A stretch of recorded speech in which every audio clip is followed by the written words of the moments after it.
You know what Steph's greatest strength is? What's that? Winning titles as a little man.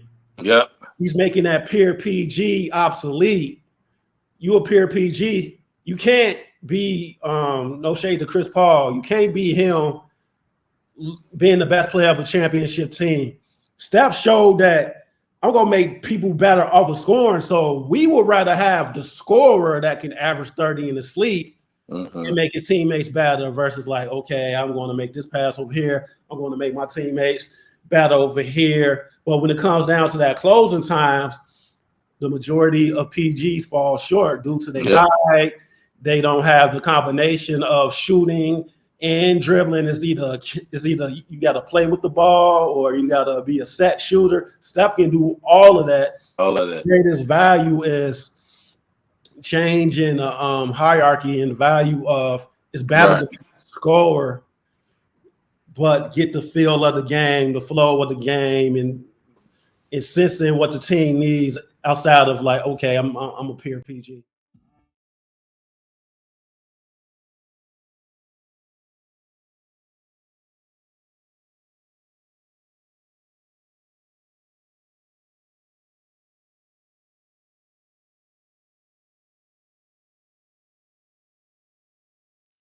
My top five is I always go Mike because I'm a Chicago person. So, and I Mm-hmm. watched I watched Jordan do what he do and I count all his flaws and all that stuff. Uh, Two, I'm going like Bill Russell because like what he Mm-hmm. did. You know what I'm saying? You know how he changed the game and stuff like that. Three, I'm probably going LeBron maybe or Kobe. 3 or 4, and Steph would Mm-hmm. be my 5. You know what I'm saying? Because I know it's like I like for me, I sprinkle in the guys who done it before and the guys that's doing it now. So it's like I got LeBron in my top 5 because of not just longevity, what he do, but I do have Steph at 5.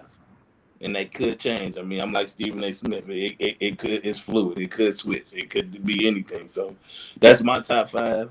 And I feel like Steph, the reason why he's in my top 5 now, people probably gonna think I'm crazy. It's just because the way he's dominating games. Like if you look at influence, like influence is an impact of how kids That's play the key. game.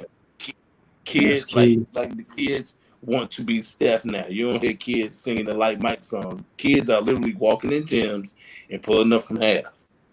Kids are literally shooting the ball and trying to turn around and be Steph. Like that's where these kids like these half court shots, these deep threes. Steph got these kids shooting them, and those are not bad shots for Steph Nope. because he practiced those shots. And I'm glad he did say that on somebody's podcast. He said, "Man, I ain't the reason why these kids shoot from half court. I practiced those shots." He said, "I don't." He said, "I don't shoot them shots just to shoot them."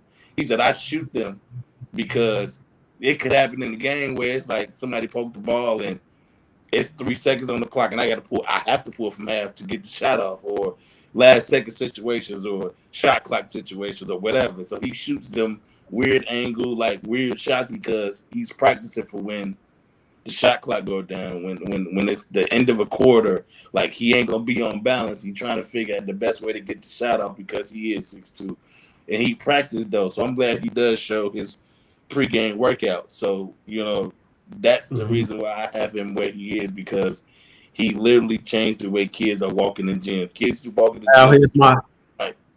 now here's my So, top 5. It might be a little controversial. right.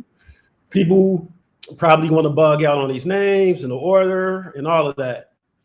I have LeBron at number 1. The longevity. He didn't take no breaks. Um, I played professional basketball. I know what it takes to do what he do. To no shade towards Mike, but not to step away, not once but twice.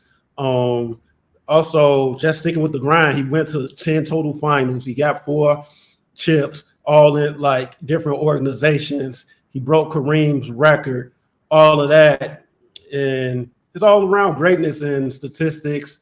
He's in the top 10 in rebound and assists. We can go on and on while being efficient. I'm going to Kareem at number 2.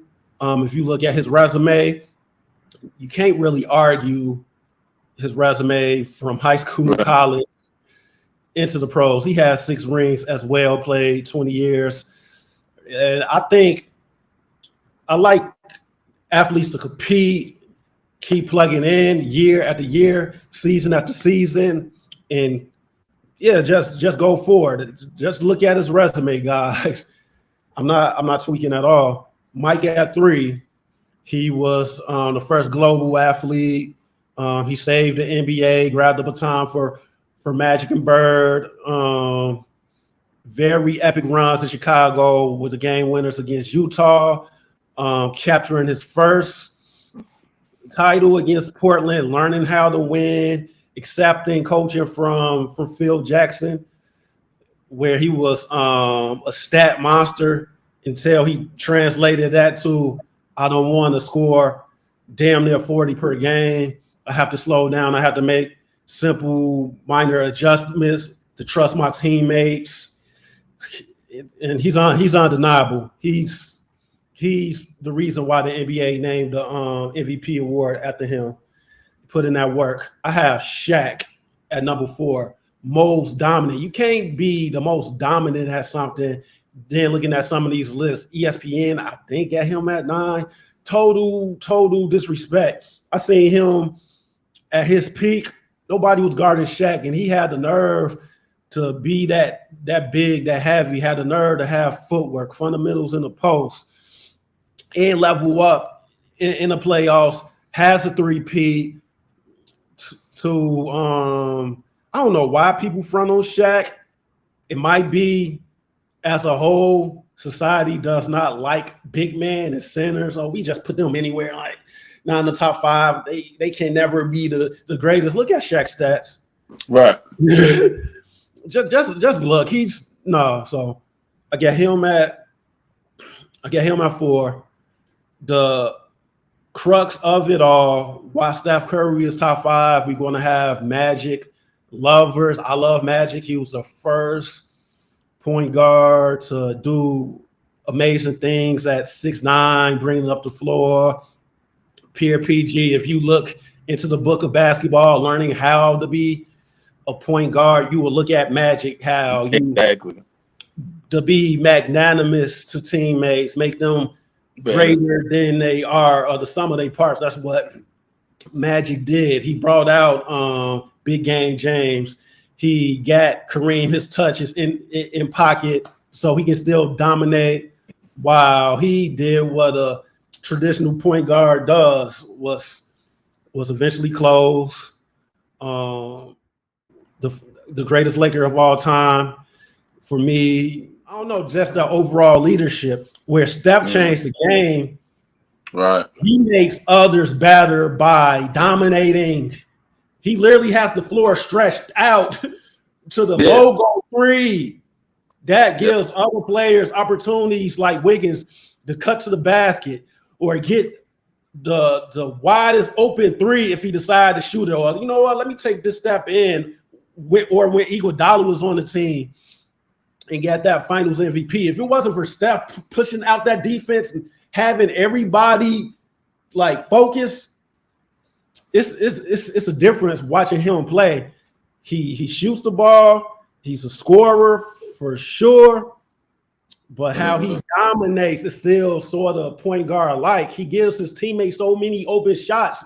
Y'all have to realize transition, half court.